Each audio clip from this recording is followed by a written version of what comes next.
দুবাইতে আন্দোলনকারী ৫৭ জন বাংলাদেশি ওনারা ৭ তারিখ থেকে ১০ তারিখের ভিতরে বাড়িতে যাওয়ার জন্য অথবা দেশে যাওয়ার জন্য নির্দেশ দিয়েছেন আরব আমিরাত সরকার। আমি যতটুকু জানতে পেরেছি, এবং আপনারা জানেন আমার ভাইয়া হচ্ছে তাদের মধ্যেই একজন।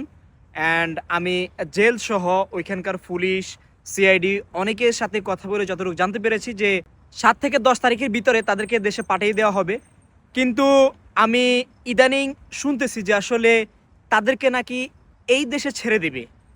আমি এই বিষয়টা এখনও এনশিওর করতে পারি নাই, কারণ হচ্ছে আমার ভাইয়ার জন্য অলরেডি আমি ৭ তারিখের জন্য টিকিট কেটে ফেলছি। অ্যান্ড আমি টিকিট সহ পাসপোর্ট সহ সব কিছু জেলে জমা দিয়ে আসছি। আমরা বিগত দিনে যেটা শুনে আসছি যে আসলে ৪ তারিখে তাদেরকে ছেড়ে দেওয়া হবে, ৪ তারিখে তাদেরকে ছেড়ে দেওয়া হবে। কিন্তু এই এই বিষয় নিয়ে আসলে আমাদের নির্দিষ্ট